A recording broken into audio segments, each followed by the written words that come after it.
Hey folks, as promised, we have an amazing guest today. You're in for a huge treat. Today we're talking to the leading expert on gold and precious metals and what you should be doing now, especially in today's crazy environment. Folks, here we go. If you have concerns about your financial future, let's be honest, the world shapes your wallet.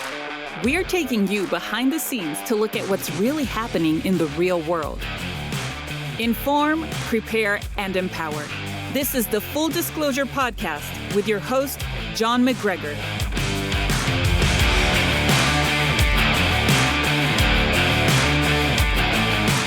right, so let's dig in. Folks, you're in for a special treat, as I said earlier, as we're speaking with Mr. Andy Schectman.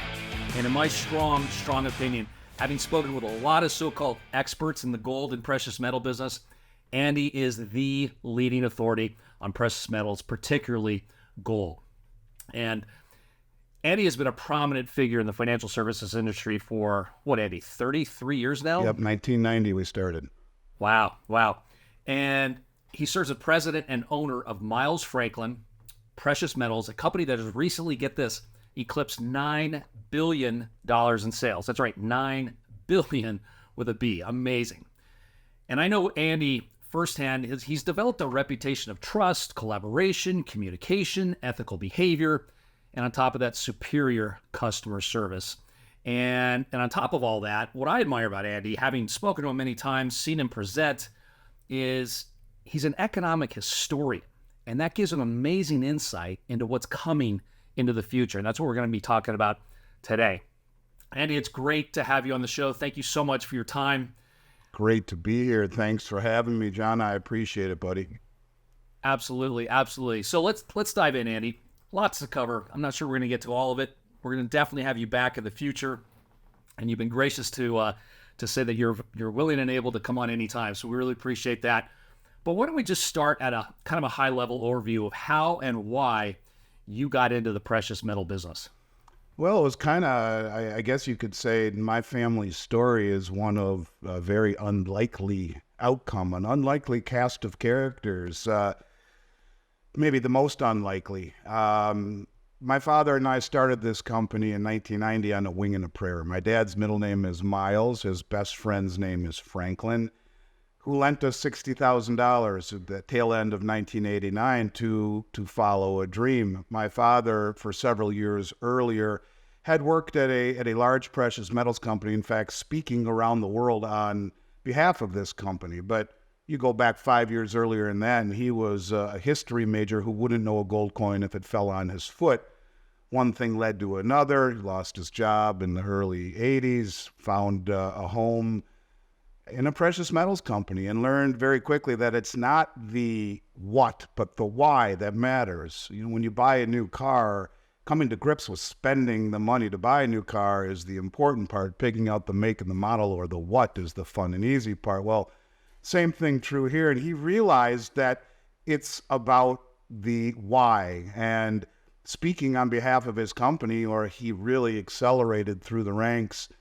They promoted him to company spokesman about 4 years later. And while speaking in Zurich, Switzerland, some people approached him and said, "We like the way you present. We would like to bring the concept of Swiss investing to the United States." And so our original charter was that of bringing Swiss franc investments, primarily through the insurance industry, Swiss annuities, to the American public. And guys like Doug Casey and Gary North, very prominent names back then, were promoting Swiss annuities, and we were the only company in the United States who represented the Swiss insurance industry. But it was very quick that we realized the same person who bought Swiss francs bought gold. My father rekindled some relationships he had made years past, brought me on board as a 20-year-old kid to start the business with him about 6 months after he opened the door, and the rest is history. It's been 33 years, but I would like to make one point as we go through this 30-minute, 45-minute conversation, and that is simply that when I started this company as a very young man with my dad, he said, "Andy, there'll be one rule and only one rule." I said, "Okay, I can deal with that. What's that?" He said, "Well, you'll buy something. You'll buy something like this every 2 weeks when you get paid, or I'll fire you." "Okay, Dad, I can deal with that." Well, I've owned the company outright for 2 decades, but I've honored my promise to my father. And that is that I've bought something every 2 weeks for over 33 years. He taught me how to let the laws of compounding work for me instead of against me. But what it really taught me was that gold and silver are not an investment. They're wealth.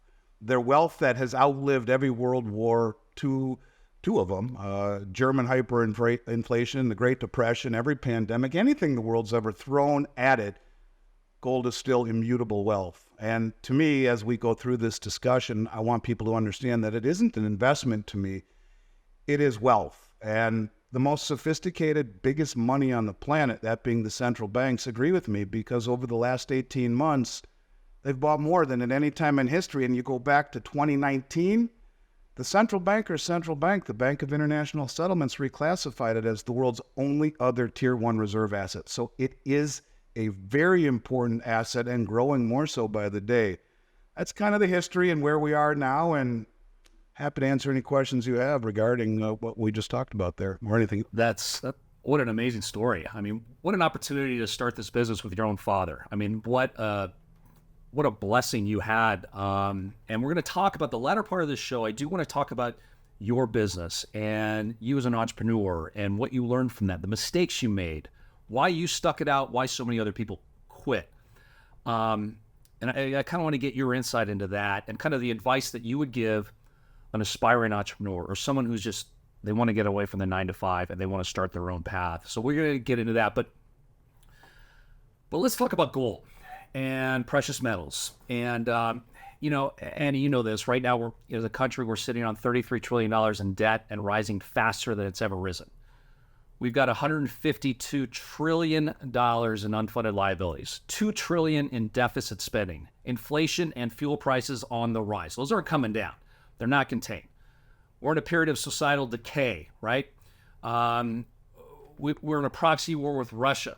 It's likely we're going to enter this war with Israel, with Hamas at the south, and possibly Hezbollah at the north. And I think this is an opportune time for China to invade Taiwan when the U.S. is totally distracted and in total chaos, right?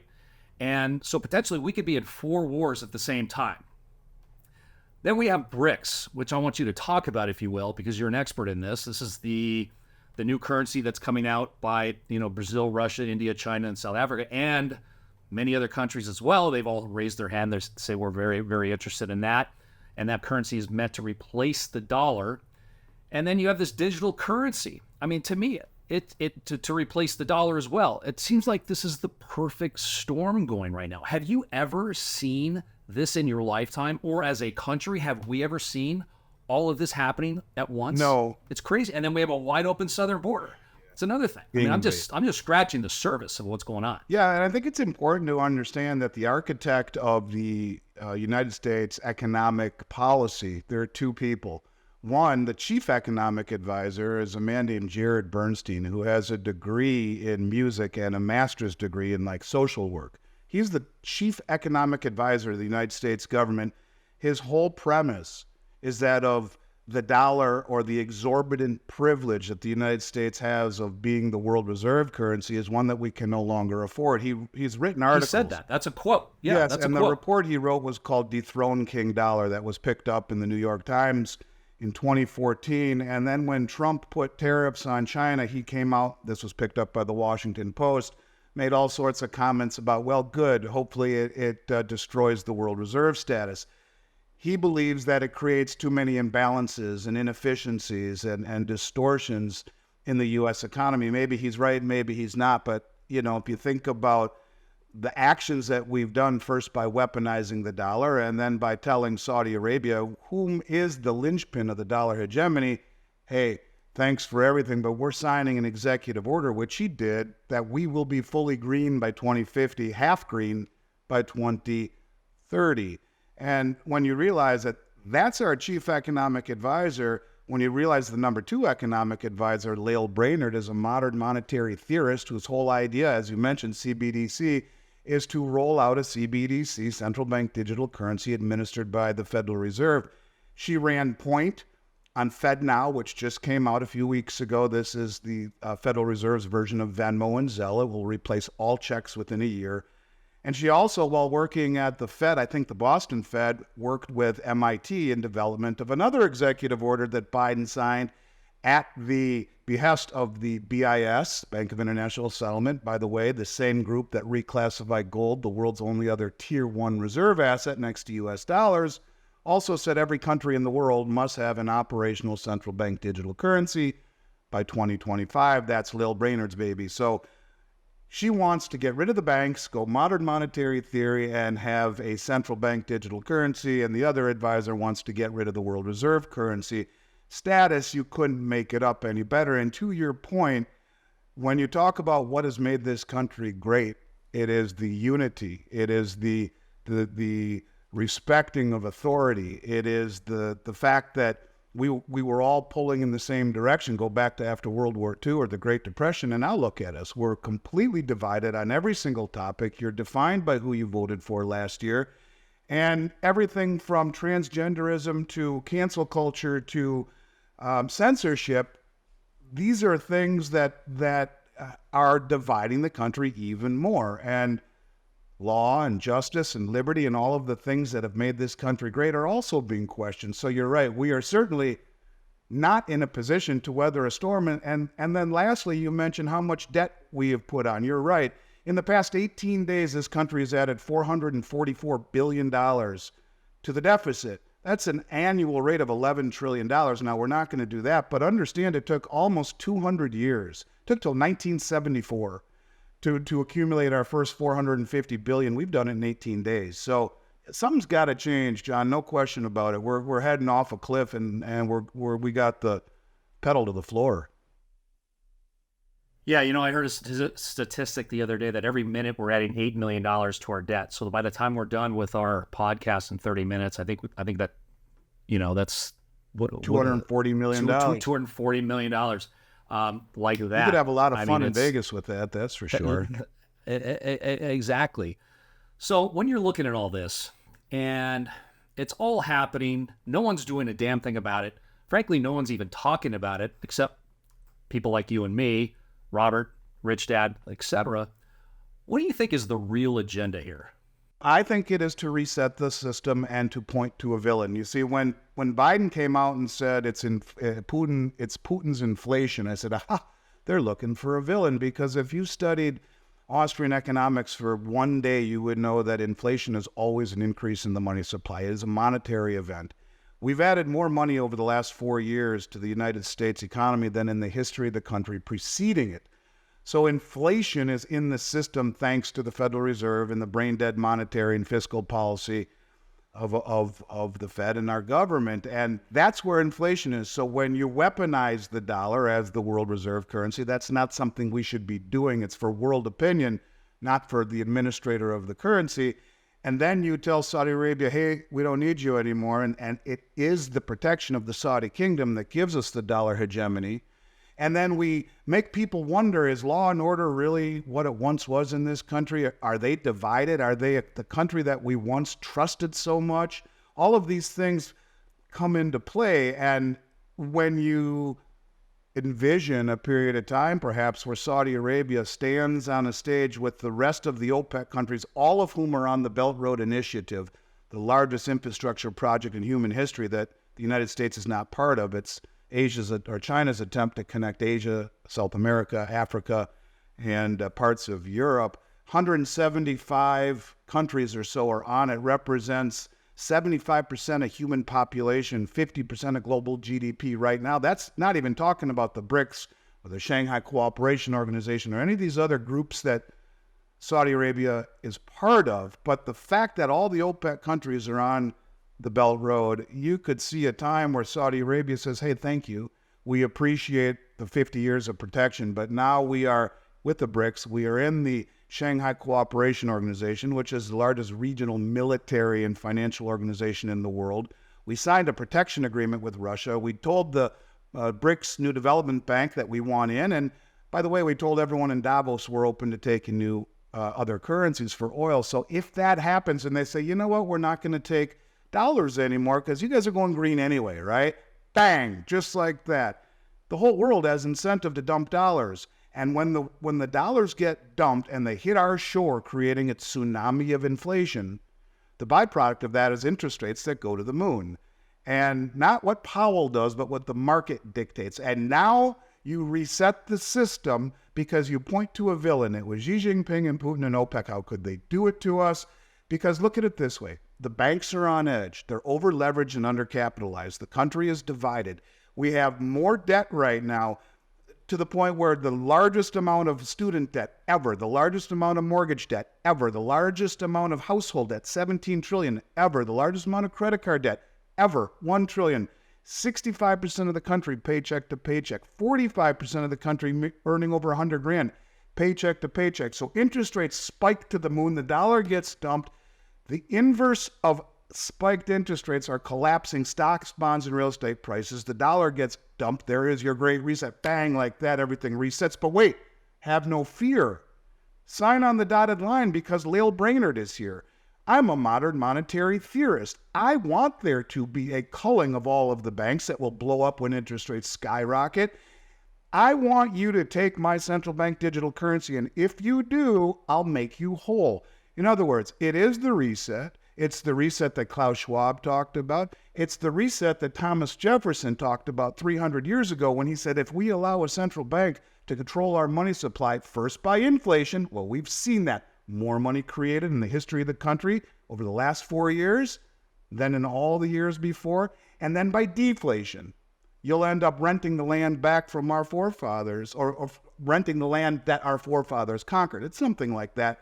And he's right. Now we're going to see a deflating economy, a recession, higher interest rates, difficulty paying off the debt, and bang, you don't own anything anymore. You rent, you Klaus Schwab. But sign on the dotted line will make you whole. In other words, I believe they're trying to reset this system and to point to a villain instead of falling on the knife for the sword for rampant money creation and completely unethical monetary policy. So that would be my 2 cents and my guess based upon all of the research I've done over the last 4 years on this topic. Man, you've just opened up so much. Jeez, I wish we had 2 hours at least. Yeah, this is exactly what I've been talking about in previous episodes. I mean, this, and Jared Bernstein, oh my gosh, master's degree and a doctorate in sociology. He doesn't have he has no experience in economics. Sounds like or a in perfect the real economic advisor for this country. He plays the oboe. I mean, that's what he got a master's. Anyway, it's just like it's all lined up. And I say this is all by design. I think they're going to let the dollar crash because the ultimate goal is the central digital currency. Yes, it'll be a currency. It'll act like a currency, but really it's a surveillance tool to control every aspect of our lives. And they're going to use the climate hysteria as their way to force this down our throats. So here's my big frustration. I mean, perhaps you've experienced the same thing. I talk to a lot of people as you do, and I share this stuff with them. And the CBDC, BRICS, the decline of the dollar, the collapse of the economy, forget recession, we're getting into a depression. And they look at me like I've got two heads on. I got two heads. They're like, well, so what? That doesn't affect me. I've been hearing about this debt for years, and oh, that'll just go away like it always does, and we'll get back to normal. Don't worry, everything's fine. What did you say to those people? I mean, it's like we're this frog in that boiling pot of water, right? Before it's too late. Well, if you guys go out and buy the book, The Little Boy Who Cried Wolf, you'll see me on the cover, the new abridged version. I am there waving. But remember, on the last page, the wolf comes. Our mutual good friend, Robert Kiyosaki, said something to me and to a conference that we were both at that really resonated with me. In fact, I've hijacked it and said this phrase more than just about any since, and that is, people do not have the ability to get out of the way of what they don't see coming. And most people are reluctant to listen to this type of message because it speaks of anything but good times and prosperity. And that's why so few people ever succeed in investing, because they don't see the big picture. They only move after they see it for themselves. And in this case, why so few people will be prepared, because they are reluctant to believe that normalcy bias could ever change. But the clues are there. The crumbs are there. You don't have to be a PhD economist or be even particularly astute if you put together the clues. When you look at each and one of these pieces in and of themselves, yeah, they might be disturbing. Put them all together and then take a step back and say, wow, yeah, I see that. And when I started this journey, John, I didn't start thinking that they were out to reset the system. I saw gold being reclassified and being repatriated by the central banks. It was very unusual. Then I see the central banks go on a massive buying spree. Very unusual. Then I hear about the Belt Road Initiative. Wow, the U.S. isn't part of it. Largest infrastructure project ever. Then I see the BRICS. It was in 2021, the day we left Afghanistan, very unharmoniously, when Saudi Arabia signed a joint military cooperation agreement with Russia. That day was the end of the petrodollar because it has been our protection of the Saudi kingdom for 50 years that has given us that hegemony. That started it. And from that point forward, every action that the BRICS made, that Saudi Arabia made, that all of the countries associated with it have made, have told me this is absolutely where we're going. But when we saw the weaponizing of the dollar and the signing of an executive order that we're going green, we don't need you anymore, Saudi Arabia, it became very obvious. Well, we are doing this. And then you look at who's pushing the buttons. One wants to go monetary theory. She did all of the research with MIT. She ran point on Fed now. And the other guy wants to get rid of the reserve status. I mean, you can't make it up. It's either they're really, really dumb or they are very diabolical. I mean, I don't know which is worse. I would take the latter for sure. I mean, these are the smart, dumb people, right? They know what's going on. There's no way they can't figure, I don't know. What it is, this is is all very by design, disconcerting. There's no question about it. Absolutely. It is. So, the next question I always get, Andy, is, okay, well, what do I do? And from a precious metal standpoint, gold standpoint, what would you tell somebody right now listening to this, given everything that we just talked about? Well, and that's why I started this out by saying gold and silver are not investments, they're wealth, period. Go all the way back to biblical times. Kings, queens, emperors, pharaohs, everyone of nobility has owned gold as immutable wealth, not as an investment. And that's the way I look at it. I would think of a hot fudge sundae, and I would think a big bowl of vanilla ice cream. That's gold and silver bullion, coins, and bars, period. You don't need anything fancy schmancy. If you want some hot fudge and a cherry, fine. But not until you have a big bowl of vanilla ice cream. Things like gold and silver eagles, gold and silver maple leafs, 1 ounce gold bars, 1 ounce silver rounds, things that will give you non-subjective liquidity. Now, something's happened over the last year that I never thought I'd see in my career.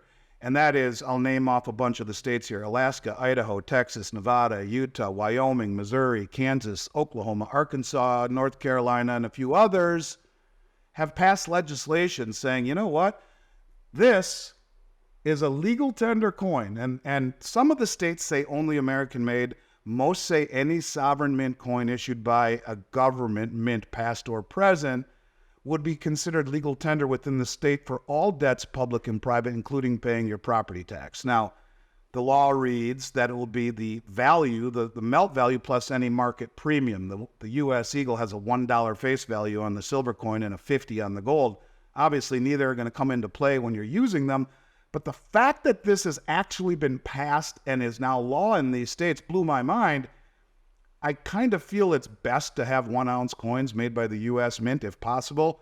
And for the first time in almost 4 years, the premiums have come down to a level that I'm comfortable selling them. And I'm one of only 27 U.S. Mint authorized resellers in the world. I've told everyone for the last 3 years they're too expensive. Don't buy them. Until now, they've come to a level that I am comfortable recommending. And if I had one choice to buy, it would be 1 ounce gold eagles and 1 ounce silver eagles, maybe 1 ounce gold buffaloes as well. And that's it. But anything issued by the 5-6 major mints of the world, U.S., Canada, Australia, Austria, South Africa, United Kingdom, it's as good as Pepsi, Coke, Sprite, 7-Up, Dr. Pepper, and A&W root beer.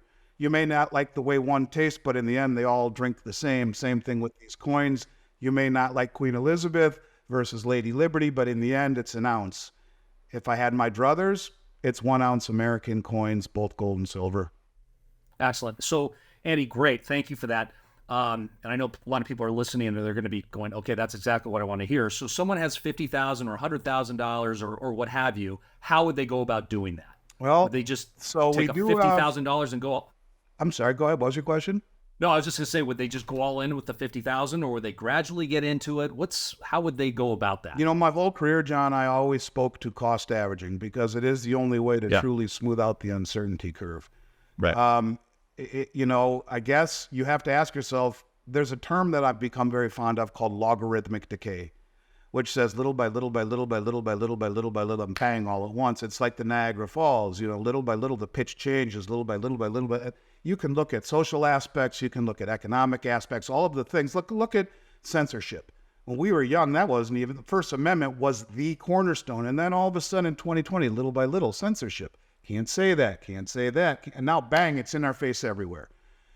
Same thing is true here. Where are we on the curve? And I would say if you're starting to feel we're getting close to the falls, then no, cost averaging is not the way to do it.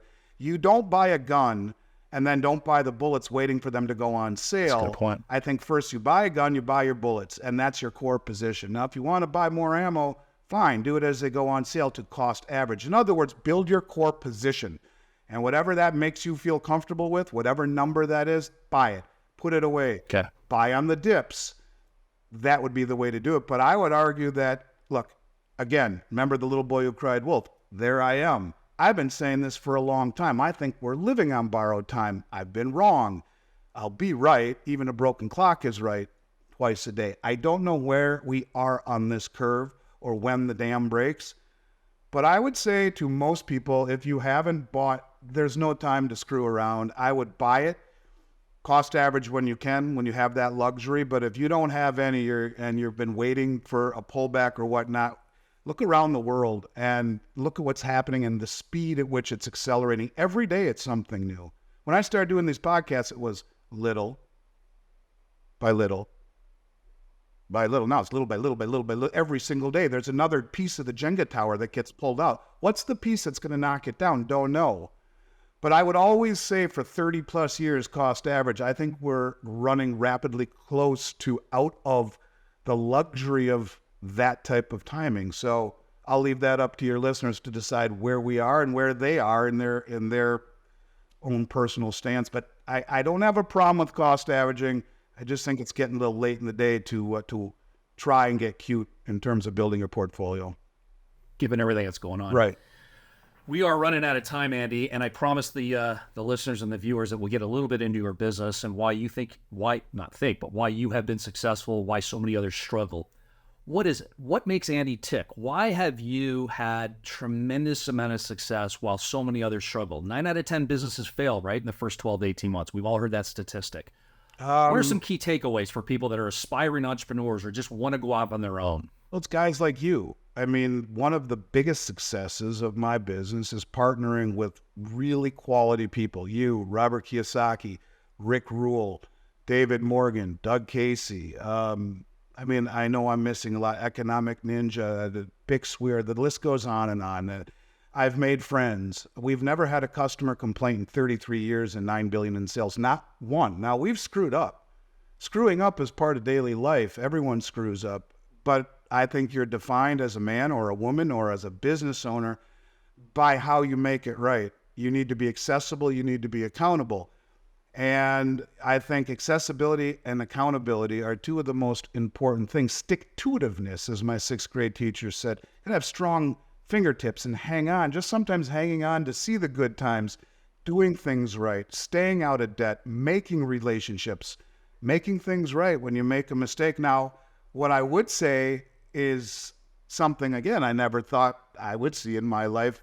You can sit in your office at home, as I am right now, and you can start a YouTube channel. And I know a lot of people who have done that over a very short period of time and are making a tremendous amount of money. Bring utility to the world. Speak the truth. Let them come out and search you out and find an alternate source of information. I mean, I don't know. I think that's a possibility. But the success that we have had, I would attribute mostly to working with and building relationships with very good people, being accessible, being accountable, and having strong fingertips, hanging on when others maybe didn't have as strong of fingertips and lost their grip.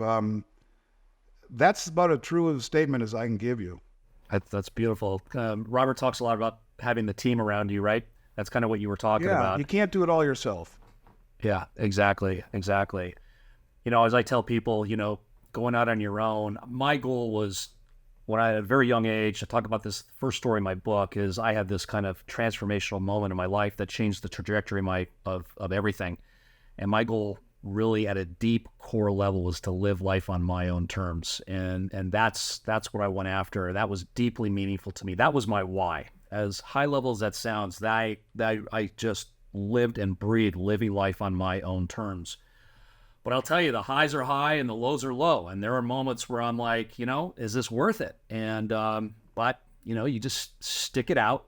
And I think that's the difference between those that succeed and those that quit and give up. Well, and to your point, and kind of the tale of a commission salesman, you're never as bad as you think you are when it sucks. And you're never as great as you think you are when it's great. And you have to find that middle ground. You have to, well, the only other thing that I would add, and this isn't really what made me a successful businessman, but it's what has made me, well, let's put it to you this way. The greatest gift I've ever been given in my life was my father telling me I'll buy something every 2 weeks or he'll fire me. He taught me how to pay myself first. Robert's game, get out of the rat race. Yeah. You'll never get out of the rat race if you don't pay yourself first. You will never get out if you don't pay yourself first. I don't care if it's a $10 bill in a mason jar or a 1 ounce silver eagle in your drawer.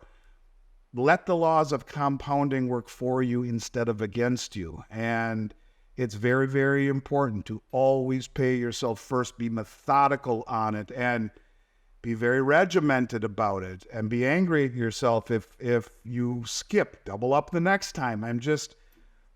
Because it allows you, look, success is built not on debt and leverage. It's built on savings, investment, and reinvestment. And you have to save and invest in yourself and reinvest in yourself, but continue to pay yourself first. That's the most important. So every person I've hired in my company, almost all of them are friends going back to Little League. I mean, literally, I have 14 brokers, and they're all my friends since elementary and junior high. And I said to him the same thing my dad said. You want a job? Fine, you'll buy something every 2 weeks. And do not let me ever find out that you didn't do it, because there's going to be a problem. It's the only problem we will have. And every single one of them say to me, I love you. Thank you. Thank you. It's unbelievable how much I've saved. And I will tell you, it's the greatest gift I've ever gotten. And if I could tell anyone anything, pay yourself first, be methodical, be regimented, and that's how you get ahead. It's blocking and tackling, right? And that is just great advice. So thank you so much for sharing that. Any final thoughts, Andy, on what you're doing, what people should be thinking about, precious metals, any just final wrap up? And then also, how do people learn more about you and your company and perhaps contact you if they're looking to purchase some gold or silver? I appreciate that. The final advice I'd say, number one, trust your gut. That's the most important thing, because from a financial advisory standpoint, we're in uncharted waters. And anyone who gives you advice based upon the way things have always been, well, maybe you need to reevaluate. Even the best laid plans need to be reevaluated. A lot of advisors, and I'm not pigeonholing them all, but many have learned more and more about less and less, and now they know everything about nothing, and their view is like this, right through a pinhole. You need to have a much broader, more macro perspective. And the only other thing I would say is, when we started talking, you mentioned all of these numbers. You said 150 trillion in unfunded liabilities, or whatever the number was. And by the way, we only have 5 trillion in assets. That's according to the U.S. government. The largest asset of this country, student debt, 1.6 trillion, representing over 40% of our assets. Now, that doesn't sound like a country that's in great shape, but I just want to put one last thing into context when we talk about how big this is, how big the problems are. 155 trillion, well, that doesn't sound that big, right? I mean, there are people out there with 155 million. How big is 155 trillion? Well, let me put it to you this way. 1 trillion seconds ago was 31,688 years ago. So you multiply that times 150, you're talking, I don't even know if the earth was formed. So the point of it is simply that these are very big problems, and you cannot continue to print your way to prosperity. The rest of the world is finally waking up to that. So pay yourself first, trust your gut, and worry about yourself and your immediate family first, because you can only save the world one person at a time, starting with yourself and your immediate family. And to the people out there that look at you like you're a unicorn, That's okay. That's human nature. I have many people, even in my own family, who are very well read, very smart, very well read. They just read the wrong stuff. And you can't fault them for that. I guess they'll have to see for themselves, and Yeah, sadly. it's not one of these things that we all wish to say, oh, geez, told you so. But nonetheless, I love coming on shows like this. I enjoyed meeting you in person. I'd love to come back on your show as often as possible. For people who want to find out about what we do and how we can help them, send us an email first at info@milesfranklin. Say John sent me, and we will send you back a price list, a much more competitive one than you'll find on our online site. And we'll answer any questions that you have. If you want to be contacted, put it in there. If not, we'll just email you. And it would be our honor to make sure your listeners get special treatment, special pricing, and I'll make damn sure that they're not the first customer complaint that we've had in almost 34 years. Oh, I'm sure that streak will continue. Yeah, what was that email again? And what's your website? Website is milesfranklin.com, and the email is info@milesfranklin.com. I would like to make one comment about the website. It's fairly new. It's been a really awful experience. I'm sorry if the developers are listening. It's really been maybe the worst experience of my career. Well, there's about 16 or so states that have odd taxes, like California. If it's under 2,000, it has to be taxed. Anything else isn't. Same with Florida. Minnesota says anything that is a coin is taxed. The bars are not. And there's all sorts of states like this. So the tax software for these 16 states is, as we speak, being integrated into our new website. At this point, if you try to check out on the website in any of those 16 states, it will say, please call a representative, because we're not ready to do that. It's a very in-depth process. And so call us at any point if you have questions. But if you want to do things online, that's fine. You'll get a better price if you call in and ask someone for a price list than you'll see on the website. And if you're in one of those 16 states for the next few weeks until it's done, you're going to have to call us anyway. Just a little point of clarification. I appreciate that, Andy. I know what it's like building a website, not even having to go through the tax issue. I could imagine what that's like. Oh my gosh. Well, and every single county in all of these states have different, 0.001 different. It's been a nightmare. But anyway, what a nightmare. We'll make sure that your listeners get the white glove rock star treatment, and it would be my honor to do so, and that of all my staff. So again, info@milesfranklin. Say John sent me, and we'll take good care of him. Thank you so much, Andy. It has been an absolute honor to have you. I know you're a busy guy. Really, really appreciate all your time. We'll definitely have you back, because I just scratched the surface on some of these questions. Please do. I'd love thank you so much. Anytime. As often as you'll have me, I'll be here. All right, folks, let's wrap up. Thanks so much for listening. And just a teaser for next week, I'm bringing in the thought leader in neuroscience and how he has worked with some of the biggest companies in the world to use neuroscience in sales, marketing, and branding. He is, without a doubt, a fascinating individual who has completely turned the traditional approach to marketing and branding upside down. So you do not want to miss this show next week. And he has basically transformed how I think about marketing and branding as well. Lastly, don't forget, I just published my very popular guidebook called The Ultimate Guide to Wealth: How to Achieve the Life You Desire and Live Life on Your Own Terms. The PDF is free, and the audio book is around $6 or $7. So check that out on my website at johnmacgregor.net. Until next week, have an amazing weekend. Aloha. Take care. Thanks for listening and supporting Full Disclosure. If you like this episode, remember to like and subscribe and follow Full Disclosure. To make a better financial plan for your future, join our Cash Flow Bootcamp, where John shows you a safe and smart way to turn your investments into a steady income stream in a fraction of your time. Learn to make money in any market. Until next time.